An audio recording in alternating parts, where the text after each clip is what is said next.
Hey there, this is Jamie Russo. Thank you for tuning in with me today. It is just me today. It's been a while. So, I wanted to share a little bit about my experience becoming a member of a co-working space. So, if you're a newer listener, I ran co-working spaces for 9 years-ish in Chicago and Palo Alto, California. And my second space closed in June of 2020. So I spend my time focusing on helping folks start and run profitable co-working spaces. We do that through our co-working startup school, which some of you have been through, our community manager university program, and we are relaunching a brand new membership. We're sort of updating an operator membership coming this November. So stay tuned for more details on that. We are hard at work behind the scenes on that and can't wait to share. So since my co-working space closed, I've been working at home. And if you're a podcast listener, you know I have been saying here and there that I find it very challenging to be at home all the time, in particular with a husband who's at home almost all the time, although he just left for a business trip. And I am so excited to have a few days just to have the place to myself. I've been thinking about this a lot. I think the difference is that stranger noises you can deal with that. You sort of filter them out. When you're listening to a spouse or a kid, those noises are much more distracting and annoying. So I think that's kind of the case because obviously, so I go to a co-working space a couple times a week and I sit in the open space and or people sit at coffee shops and we don't mind the noise, the background noise, the ambient noise, right? I think it's when you place a judgment on that noise that it becomes a problem. So my husband left today and he's gone for like 2 days. And I even asked him, could you maybe go for the whole day instead of part of the day? And he was like, no, he's like, my company doesn't have space for me. He has to go to Seattle. And he's like, they're in a shared workspace and it is full and he cannot get access to a private space and he's on the phone all day. He can't sit out in the open and that's also just not his style. He just doesn't sort of process things the same way in an open space. So he needs to have an office. So he said, no, I cannot go earlier. I need to be at home. So I said, okay, I'm going to get out of the house. I try to manage my calendar. I'm obviously on Zooms a lot. I record things a lot. So I have to be in a private space often. I run operator calls. I do some one-on-one calls, all the things. I record podcasts. So I'm not a good open space member. And if you listen to the podcast, like we talk a lot about know who your best end user is. And many of you are having folks come through the door and all they want is an office, right? It's harder to sell open space.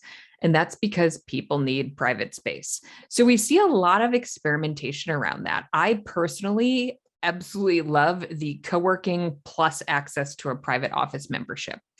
I live in an area where real estate is really expensive. So I toured a couple of co-working spaces and one that had window access offices. The single office was over $2,000 a month. So that's out of my budget.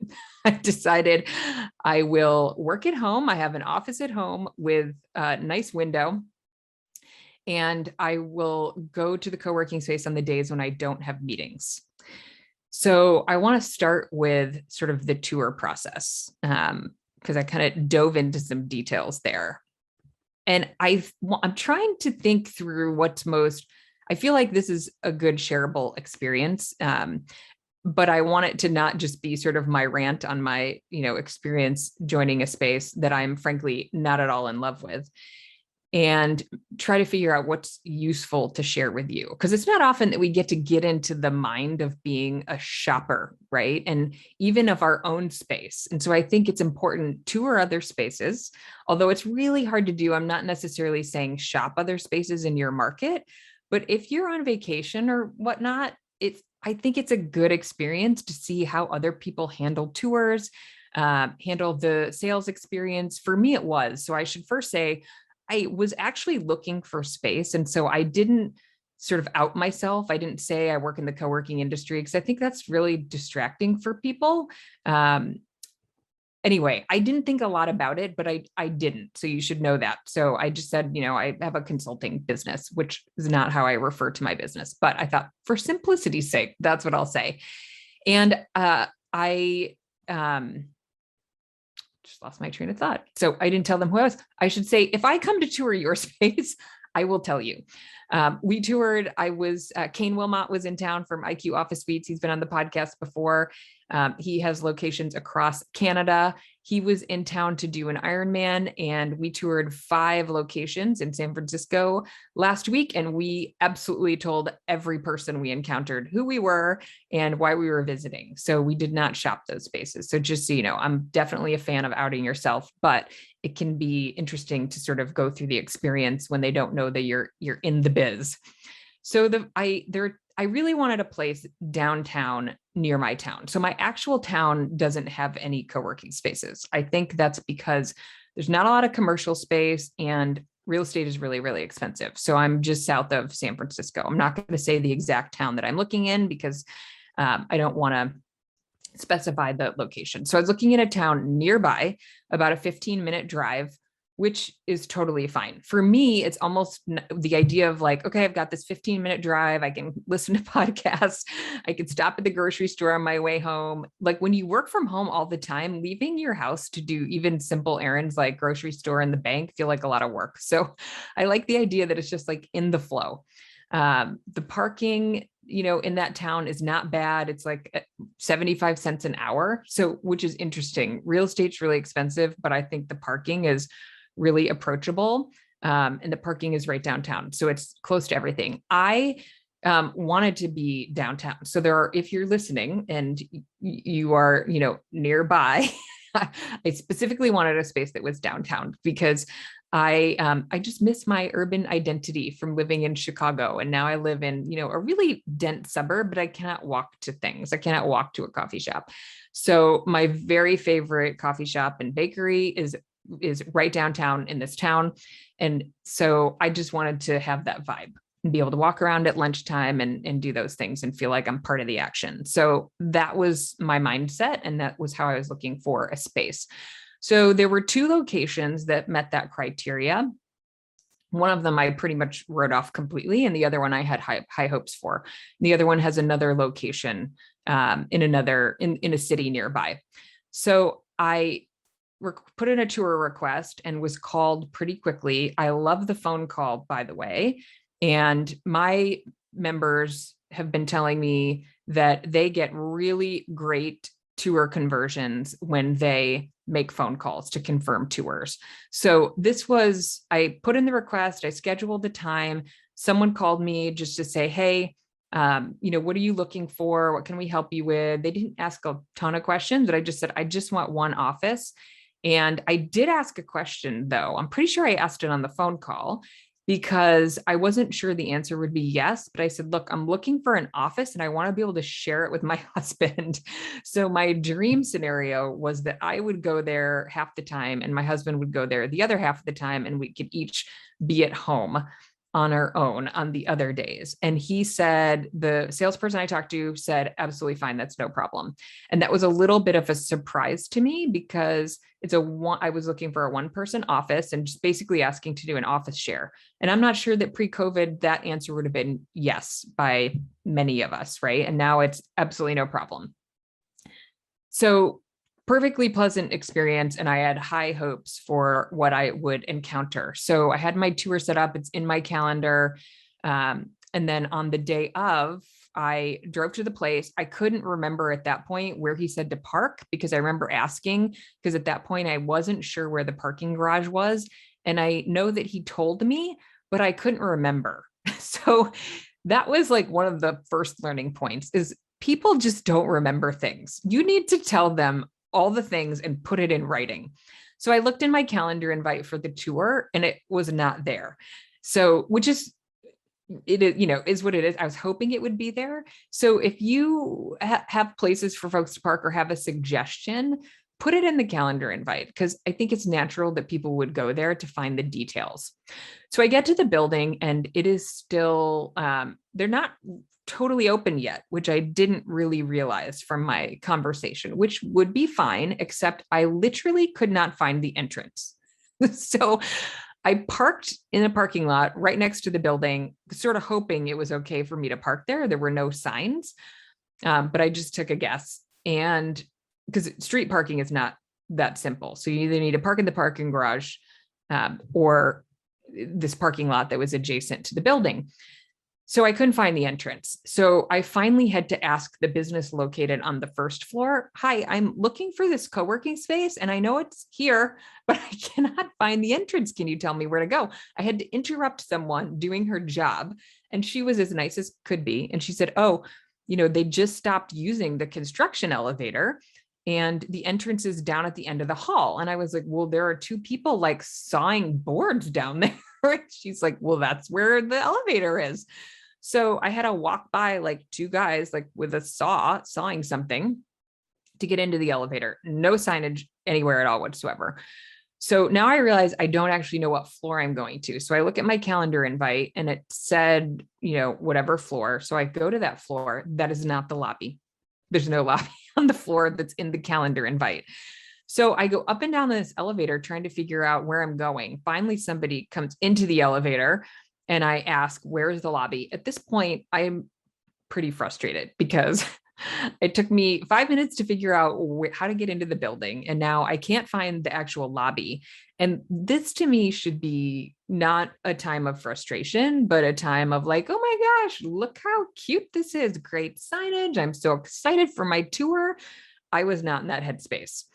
So they told me the floor, which is not labeled anywhere and was not what was in my invite. So I get to the floor and I walk out. The front desk is not in front of the elevators, which is what it is. There's, there are reasons why that can't always be the case.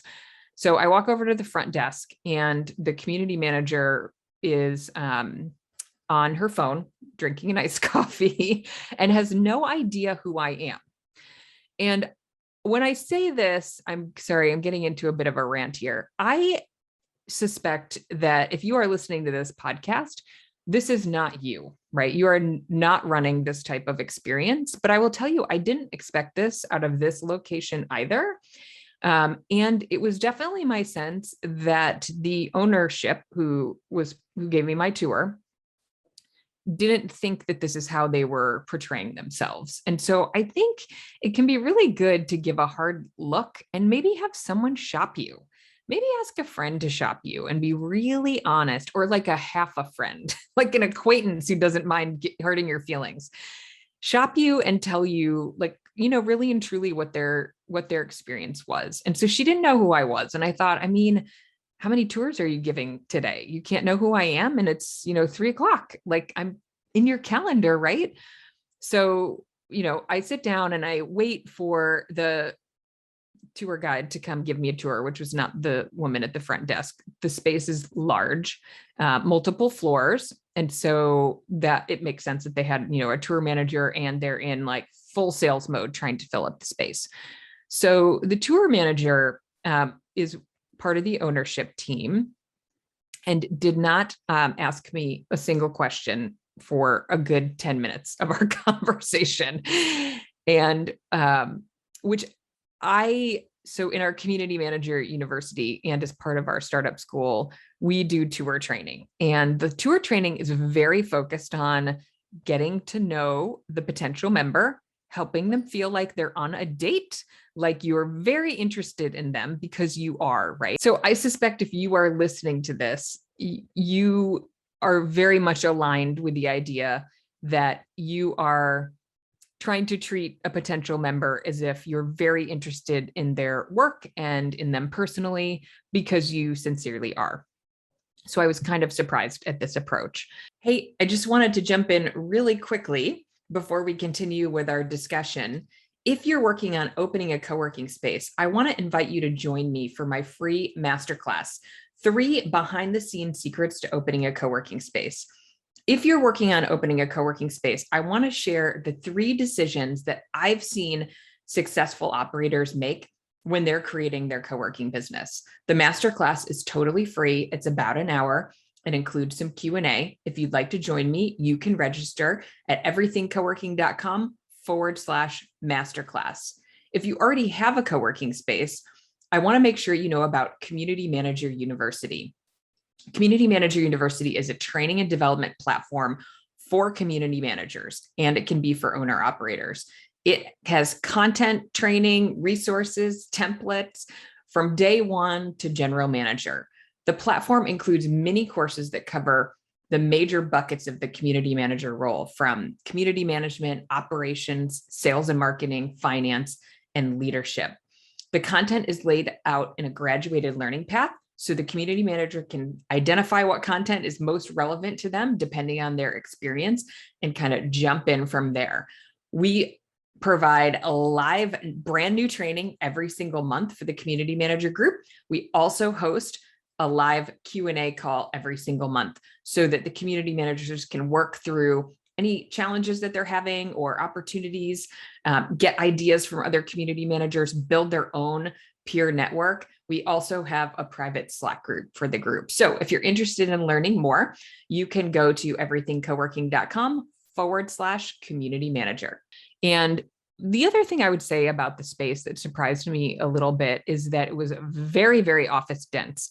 And certainly I understand the business model reason for this, because most people are looking for offices, right? But it was so dense, there was a tiny little bit of collaborative space on the very top floor. So if you're not an office member, there is one place for you to sit, and it is not very large. And so it really, really was a place that was focused on office members, which is completely fine if that's your positioning. It felt far too dense for me, and I could not get a one-person office on a window line. So they had an interior office that was completely interior, that was much less expensive than the $2,000 one that I mentioned. Less than half the price, but it was interior and had no soundproofing. So I asked, what if I wanted to record a podcast? And he was super honest, which I appreciated very much. He said, definitely not during the day. So there was no place in, the many floors where I could get a soundproof or at least sound, mitigated space to record something. So for me to take an office where I can't record something, it doesn't have to be soundproof, but is it, no podcast room, no meeting rooms that would allow for that. And the type of construction that they did on it was like a wall system, did not allow for sound privacy. So that was just a bad use case for me. And I knew my husband would not accept an office that was not on a window line, because we each have an office at home with a window. I will tell you, they're both guest room / offices. We are not sitting on a lot of real estate in our home, but we've converted 2 rooms and they each have windows. And so when you have a window at home, to go to an interior office and pay for that is a really tough, it's probably not going to happen. So I think that's a really helpful, perspective, is like, if you're going to offer that, you have to be confident that you have a membership base that needs that type of space and they don't have something better at home, because we're trying to upgrade when we leave the house, right? And I should back up my, primary goals for leaving the house, because to me, the 24/7 exposure to the family is just way too much. And also, I want to know other people in my community. I want to know the other entrepreneurs and people running businesses. And I want to meet them and interact with them. And I can't do that at home, right? I can get to know you guys, and I can get to know my sort of immediate co-working professional network. But if I want to meet other, business folks that I want to include in my network here, I can't do that at home. And so I want to meet people. And so that was the other challenge, was sort of that interior office and the very office density of that particular space. Was I just felt like I'm not going to meet people here. However, the person touring me had a lot of sort of commentary around community and hospitality. I struggled with that a lot because it felt very disconnected to me. I didn't really believe his promise on the tour. I couldn't see how that was going to be delivered. When I showed up, I didn't know where to go, and there were reasonings given about why there's no signage. I think that is somewhat inexcusable to have people frustrated when they show up at the front desk. So think about that. I have had 2 locations with very, very entrance challenged situations. And I think after living through those, that is a big challenge, and I wouldn't do it again. But you have to go overboard on the signage if your entrance is hard to find, and put all the detail into the calendar invite so people have a reference when they're in that moment of not knowing where they're going. So anyway, the point I was just making is that there was a disconnect, lots of buzzwords around community and hospitality being used, and I did not see how that was going to play out. There was barely any like collaboration space. I didn't see any like lounge spaces. There were meeting rooms. The only lounge space was around the kitchen area. So and I know that it's very hard to give off that vibe when you're new and you don't have people in the space. But even the way the space was set up, it was really hard to make that connection. I will say everyone was very, very nice. The salesperson in particular, who communicated with me after the tour, was extremely nice and gracious. I even said at one point, I said, I can't join your space because I can't have an interior office. If that ever changes and you have a window office, please let me know. And he still was like, look, anytime you're around, come over, have an espresso. Very, very cordial. And I really appreciated that aspect. So their sales team is doing really well. So that was not a great fit. So I decided, okay, I guess I have to tour this other space, which is a national brand. And I don't want to out anyone, but it was not sort of my first choice. I wanted to join a local brand. So I support many of you who are local brands, and I know that there are franchise brands and other national brands that listen to this podcast, and I respect each and every one of you and would join one of you. This particular brand, I wanted it to be the last option. And so it was.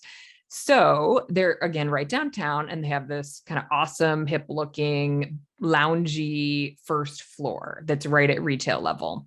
So I decided I would tour there. So I submitted once, maybe twice on the website, and never got a response. So there's something broken there.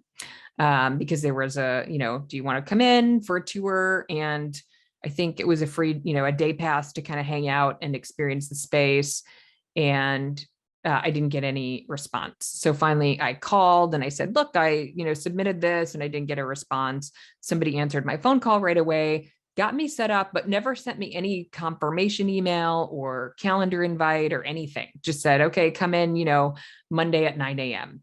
So again, no calendar invite, no nothing. So I came in Monday at 9 a.m. for a tour, and I said, went into the front desk, which was right at the front, and introduced myself and, said, I'm here, I'm looking for a 1-person office, and I was hoping to stay and, hang out and just get a feel for the space for the day.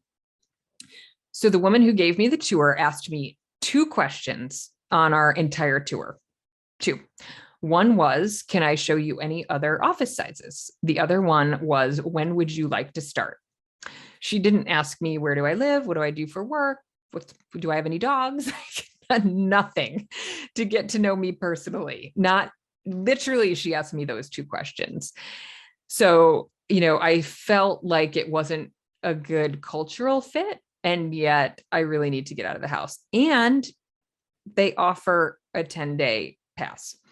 And the other space did not offer anything part-time. And if you listen to the podcast for a long time, you know that I am pretty anti-part-time membership, particularly pre-COVID. But here I am post-COVID.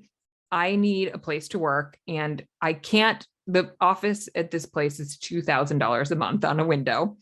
So I don't want to invest that in office space, but I want to get out of the house. And so the part-time membership is perfect for me. I don't need 24/7 access. After I drop my daughter off from school, I can barely, get there by 8:30. I have to hustle to do all my morning things, the workout, all the things, drop her off and be there at 8:30 with like all the things ready to go. So I can't use 24/7 access. And usually I have to leave and pick her up on the way home. So the 10-day is really perfect for me. And if you're listening, consider the 10-day, but price it at a premium, right? Price it at a premium. So let me keep going through the tour experience. So I did not get any check-in while I was there at all.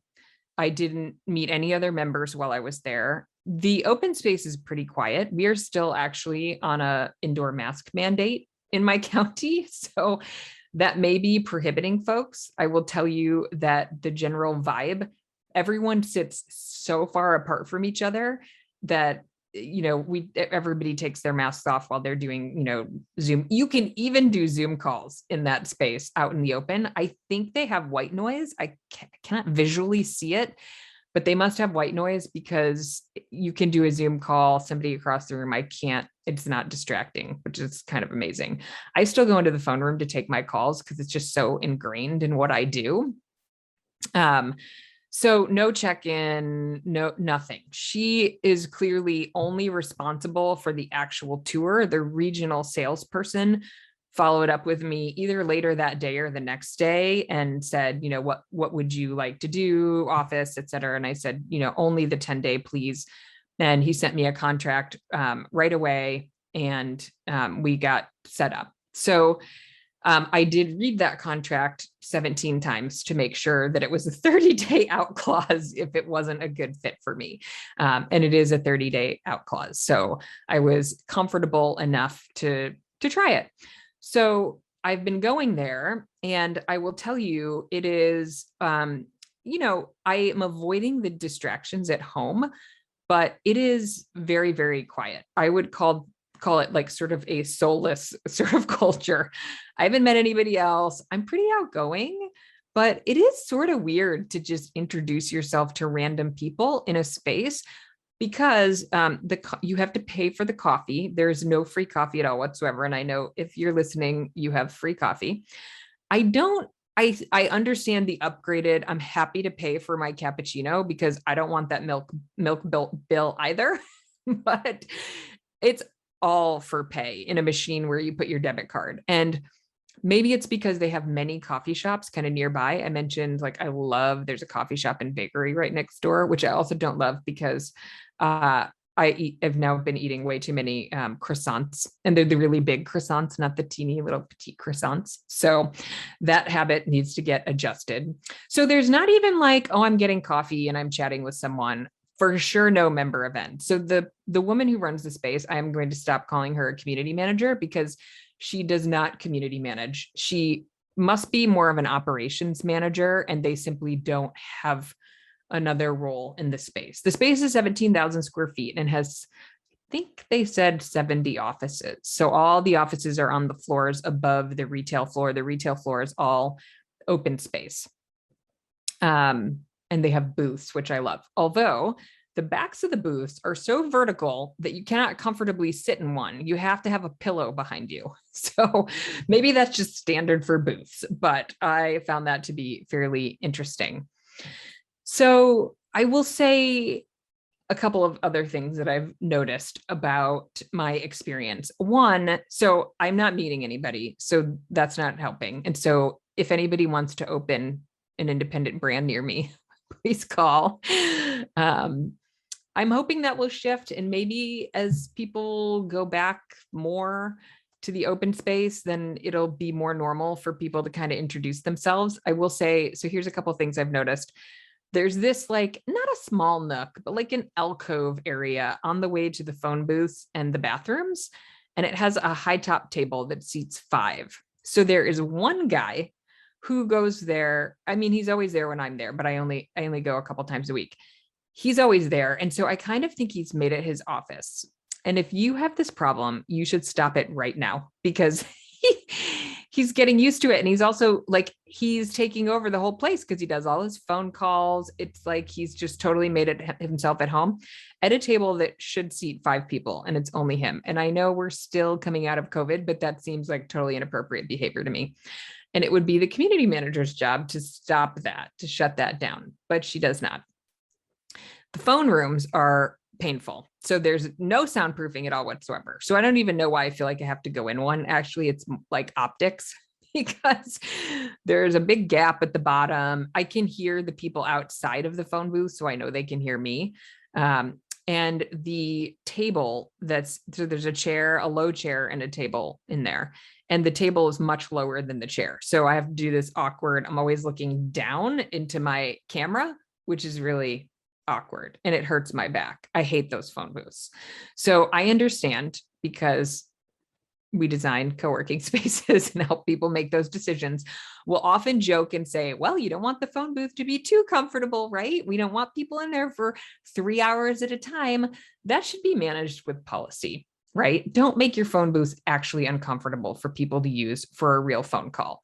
It feels very awkward to me to have a professional call and feel like, oh, I'm in a co-working space, but I'm staring at you very awkwardly from way up in this chair and you're way down here. And I know it doesn't look good. So, help people look good on their phone calls with your phone booths, please. And if you've never sat in one, which I feel like is the case here, please go test them out and see how they feel. Again, this is probably not you, but I bet some of us are making some of these mistakes just because we get used to how things are, or we don't know because we've never used the phone booth or we've never sat in the booth. I don't know who designed, I do probably know who designed those booths that aren't very comfortable.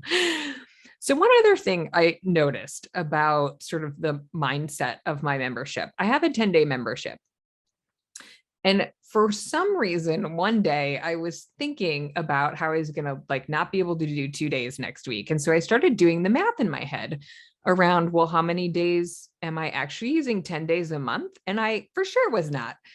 And so then I started to it started to bug me. And I thought, oh my gosh, I am becoming the member that we all hate, that thinks about whether I'm using 10 days or not. And this is why I struggle with the less than full-time membership, right? Because we want people to think I have access. I am not counting my days, particularly, or I'm not worried about paying for more days than I actually use. What I'm paying for is the possibility of using 10 days, and it's there if I need it. If I only use 8 days, that's okay. If people are using only 8 days, but they're paying for 10 days, you should not create a plan for them to have 8 days. I see people doing this. Do not do that. But from a member perspective, it's very tempting to think I'm overpaying for this space because I cannot get in there for 10 days this month. So it sort of surprised me that happened in my very well-trained brain, who knows how the model works and knows that we need people to pay for more time than they really use. And 10 days is already a complete gift in my mind that I can only go for 10 days. So what else do I want to share about this experience? The 10 days, meeting room. Okay, so I think my overall takeaways, I have to share one more thing. I mentioned that the bakery next door has these amazing croissants. And so I tend to get them on Fridays. It's like my Friday treat. So I have my almond milk cappuccino, and the guy puts the little heart in it, which makes me so happy. And I take my big croissant that's like the size of my head. It's delicious. Don't get me wrong. It's so good. This bakery is fabulous. And I go sit down and I get started on my day. So the second Friday I was there eating my croissant, I looked down and noticed that my croissant crumbs from the previous Friday were still on the floor. So embarrassing that I'm that member who leaves crumbs but the croissant is really flaky. But they were still there from the previous week. So who's cleaning? Not good. Don't be that guy. So the bigger picture takeaways are this. There are probably little things that we all do that maybe we're not aware of that could be better, that could be executed better. The tour experience matters a lot. So you're probably really great at giving tours, but as we're transitioning back into COVID, if you haven't revisited your tour training, shadowed your team, sent somebody in to shop them, you should do it because it makes such a big difference. And make sure you have a checklist of things you're looking for on that tour, because that part of the experience just is so critical. And if you haven't been running events because of COVID, please at least introduce your members. Have some onboarding experience that helps to connect your members, because, and lots of co-working spaces are back to doing events. I think you can find some way to make it comfortable for your members, even if it's more of a grab and go, or, if it's food. I get it. I get we want distance and we don't all want to sit next to each other and eat our waffle Wednesdays. But I think the spaces that are back to finding some way to accommodate events, and we talk about this a lot in our community manager university, it makes a difference, because my experience has been really not amazing because I don't know anyone. And that's, even if I didn't want to make new friends, I still want to know people, right? If it's not the primary goal of me going there, everyone wants some human connection. And this, again, the manager at the front desk barely acknowledges me when I show up in the morning. The coffee barista one day told me she liked my pants, and that was the best thing that's happened to me in a while. So big picture takeaways, because I've gone a little detail-y on a few things. Not every market has great co-working spaces yet, right? I live in a market near San Francisco that's very familiar with co-working, although I'll tell you, that's one other quick point I would make. I could bring friends to that co-working space, but you know what I want? This is, again, like my member hat. I'm not sure I would think of this on the owner hat.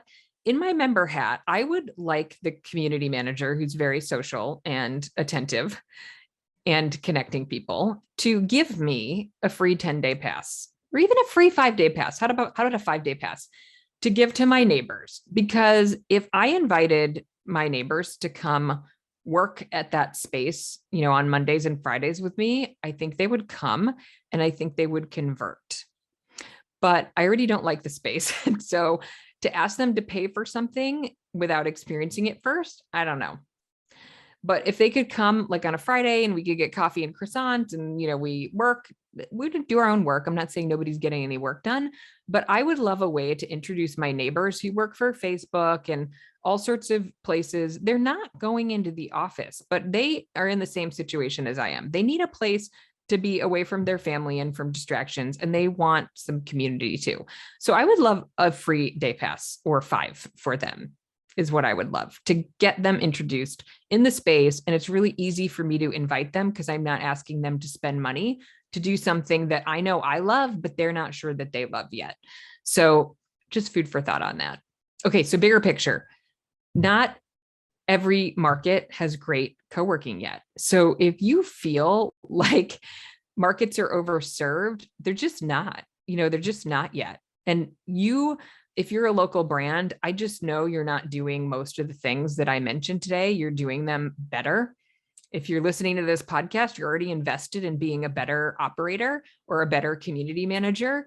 And you can win against other brands. These other brands that I toured are big brands that have access to capital. And the experience was subpar with both of them. And so don't think that just because there's a big name that's coming to town that they're going to take you to lunch, or eat your lunch. Sorry, they won't take you to lunch either. But, you may run into some challenges if you really do sort of compete directly against them and they're competing heavily on price. I get that can always be challenging, but check them out, get to know their culture, and understand how you're different and how you can play to those strengths. You can amplify the things that are different for you, that are outside of price. So there's a price at which I won't pay for an experience, even if it's amazing, amazing, amazing. Although I did visit a co-working space in San Francisco last week that is the most expensive co-working space I've ever been in. And if it was closer, I would find a way to put it in the budget. I very much love that space and want to be a part of that community.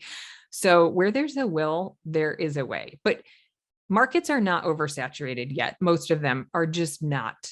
I saw a stat the other day, flex office is still 2% of the national office inventory, 2%. So it's tiny. And you can be different. You can do things better than bigger brands. And just, you have to know who you're serving and design the space to attract them and execute, which is what, part of what these two locations were missing. So, and nobody's bad humans. I'm not trying to pick on anybody. I'm just trying to share. So for me, it's very interesting to go through, being a member of a space and thinking, I mean, really my thought about all of this was, I just know that a great local brand could blow these guys out of the water based on experience. I just know they could. And it's not about money. It's about the experience and the attention and the intentionality and the thoughtfulness and all of those things. So you can do that. So hang in there. Think about, your member experience, your tour experience, make sure it is up to par, and we'll see you next week.